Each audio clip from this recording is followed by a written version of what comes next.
En un lugar de La Mancha de cuyo nombre sí quiero acordarme, está la población de Belmonte. Sobre un cerro manchego en la provincia de Cuenca y con vistas de película se yerge lleno de historia el castillo medieval de Belmonte. Y es que viajar a Belmonte es viajar en el tiempo y en la historia, a uno de los pueblos medievales mejor conservados y con más encanto de Castilla-La Mancha. En lo alto del cerro de San Cristóbal, el castillo de Belmonte, de estilo gótico mudéjar, fue mandado construir en 1456 por don Juan Pacheco, hombre de confianza del rey Enrique IV de Castilla, primer marqués de Villena y señor de Belmonte, uno de los hombres más poderosos del reino. Levantado entre 1456 y 1472, el castillo refleja la transición entre la fortaleza medieval clásica y los nuevos planteamientos defensivos adaptados a la artillería. A lo largo de los siglos ha sido escenario de conflictos, residencia nobiliaria, fortaleza estratégica y, en tiempos más recientes, plató de cine para producciones históricas como la película El Cid de Charlton Heston. Tras un intenso proceso de restauración, hoy se presenta como un recinto vivo, visitable y perfectamente integrado en la vida cultural de Belmonte. Su imponente estructura defensiva, una fortaleza de geometría perfecta que parece sacada de un tablero de ajedrez medieval, pero a escala épica contrasta con un lujoso interior, con techumbres mudéjares y un bestiario medieval esculpido en piedra, siendo una fortaleza única en España. No se trataba solo de defender, sino de impresionar, y para ello se eligió un diseño innovador, una planta estrellada con torres cilíndricas que combinan funcionalidad militar y estética gótica. Tras perder su función como residencia señorial en 1480, sufrió un progresivo abandono agravado por su uso militar en la Guerra de Secesión y la Guerra de la Independencia. En el siglo XIX, Eugenia de Montijo, emperatriz de Francia, heredó el castillo e inició su restauración en 1857 bajo la dirección del arquitecto Alejandro Sureda. Tras su fallecimiento en 1920, su bisnieto, el 16º duque de Peñaranda, continuó con las reformas hasta que en 1931 fue declarado Tesoro Artístico Nacional. Durante la Guerra Civil sirvió como cuartel y cárcel, quedando nuevamente en estado de abandono. Entre 1881 y 1885, el castillo fue ocupado por dominicos franceses que lo adaptaron como monasterio. Posteriormente, Hernando Fitz-James Stuart y Falcó, duque de Peñaranda y sobrino nieto de la emperatriz, retomó algunas obras de restauración e incluso llegó a habitar la fortaleza.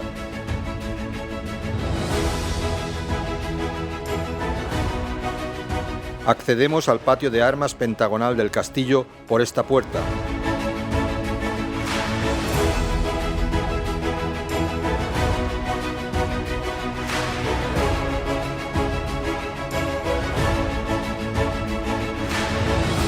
La parte de ladrillo la mandó hacer la familia de Montijo y combina el siglo XV con la restauración neogótica. Se convirtió en un palacio para la familia de Montijo, mezclando estas dos fachadas de estilo arabesco que estaba muy de moda en la época, intentando imitar lo musulmán español medieval.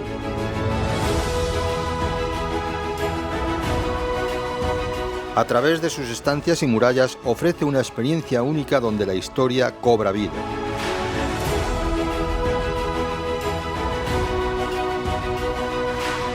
Una de las troneras para defender el castillo y una chimenea en el patio para que se calentaran los soldados en época invernal. Con la visita al castillo de Belmonte, conoceremos cómo era la vida en un castillo medieval, las vicisitudes de la guerra durante el siglo XV y el resultado de la contienda que unificará España con la caída del Reino de Granada. Además, reviviremos la apasionante vida de Eugenia de Montijo, que llegó a ser emperatriz de Francia por su matrimonio con Napoleón III y ordenó la restauración del castillo de Belmonte a mediados del siglo XIX.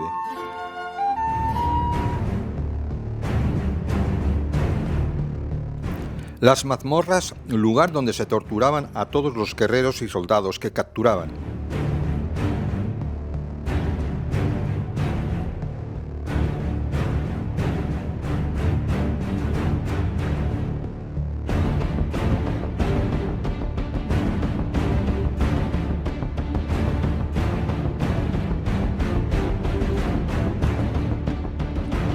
El cepo es donde colocaban a los capturados para que no se pudieran mover y así hacerles hablar a base de torturas.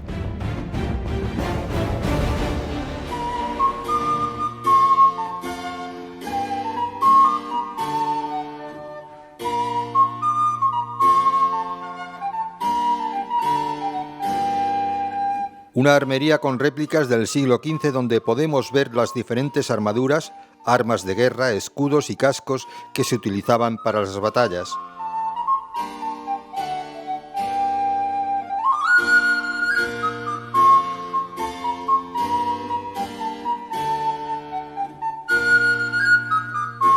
La escalera, construida con técnica de volado en madera del siglo XIX por doña Eugenia de Montijo. En la primera planta están las dependencias donde transcurría la vida cotidiana de los criados o la servidumbre.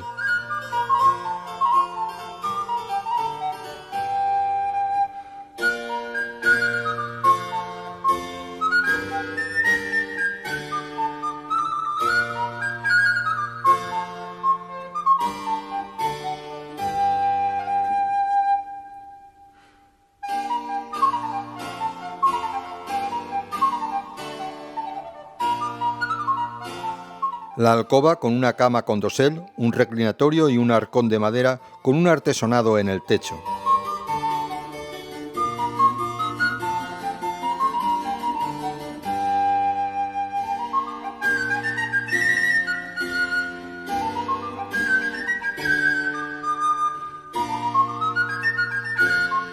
Desde esta puerta se accede a una escalera de caracol que permitiría bajar al patio del castillo rápidamente ante cualquier amenaza.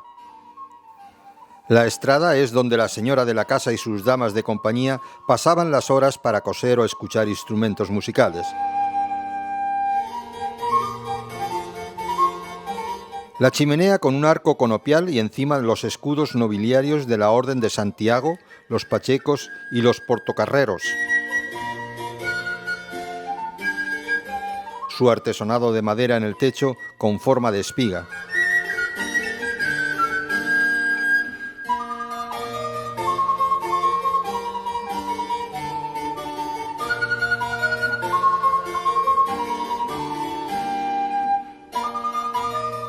Junto a la estrada están las dependencias de la servidumbre, la cocina, la despensa y demás.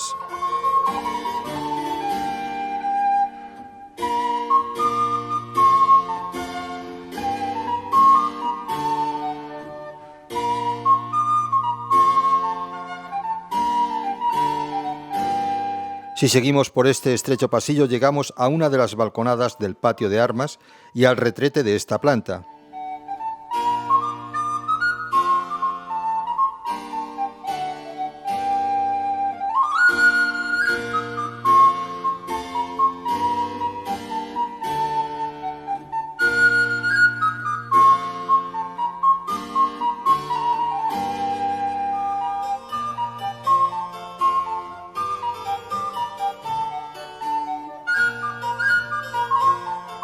Estamos en la galería sur del castillo, donde encontramos 3 chimeneas cuya función era de dar calor a las habitaciones que hay tras ellas.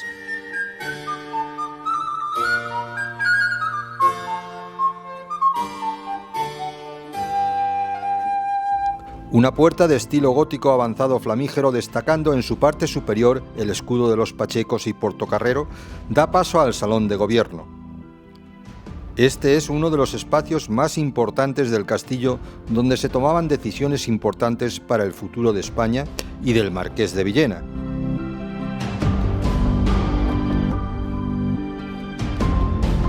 Destaca su artesonado también de madera en techumbre de estilo mudéjar con la técnica de par y nudillo y un friso repleto de motivos vegetales y seres mitológicos. Pocas fortalezas en España permiten entender también el poder, la ambición y el gusto por la monumentalidad del final de la Edad Media, como el Castillo de Belmonte. Aquí cada muro cuenta una historia y alguna que otra intriga nobiliaria. Hoy en día el castillo se encuentra en perfecto estado de conservación. La última rehabilitación realizada en 2010 por la Casa Ducal de Peñaranda y Montijo, descendiente del Marqués de Villena y propietaria del castillo, junto a distintas instituciones públicas, permitió su apertura al público con un recorrido musealizado. La puerta que da acceso al Salón de Embajadores se encontraba cerrada al público ese día.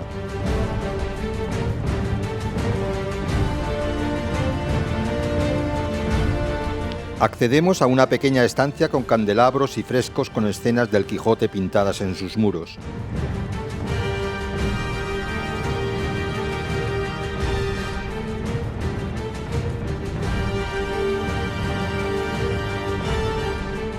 En el piso superior están las estancias señoriales.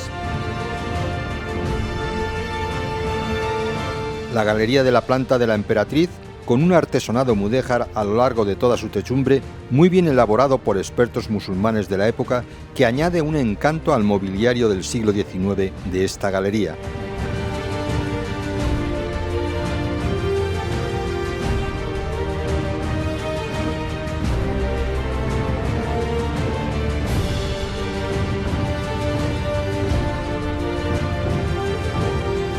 El Salón de la Emperatriz, Doña Eugenia de Montijo, con una decoración clásica también del siglo XIX, con su chimenea y los escudos.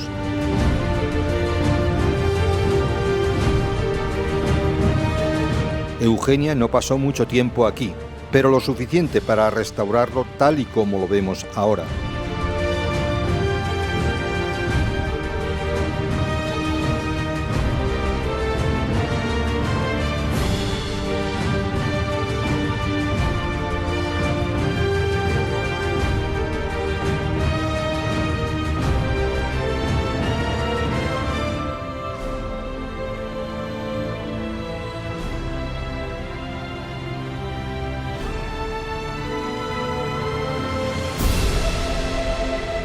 El dormitorio señorial, que en un principio fue el de don Juan Pacheco y luego de la Emperatriz. Una habitación decorada acorde al siglo XIX. Su artesonado gótico mudéjar en la techumbre, labrado en madera, cubre todo el techo de esta dependencia. Según cuenta la leyenda, aquí se realizaba el derecho de pernada, tan famoso en la época medieval, donde el marqués se acostaba con las jóvenes recién casadas de esta población.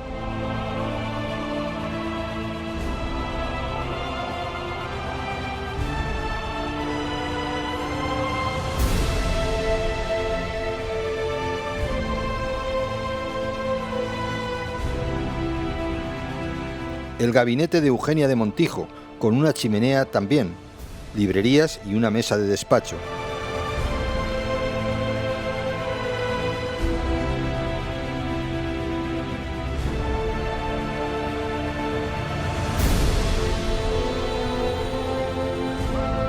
Y otro artesonado de madera con forma de pirámide profusamente elaborado.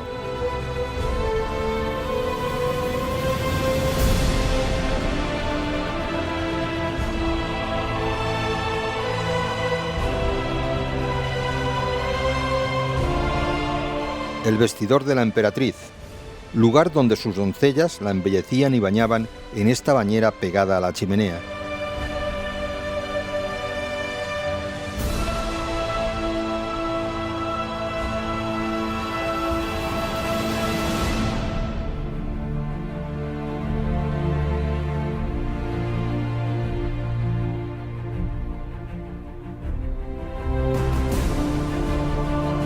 Y por esta estrecha escalera accedemos a la parte superior del castillo, llamada el Camino de Ronda, el lugar más alto del castillo, donde se encuentran las torres de vigilancia semicirculares.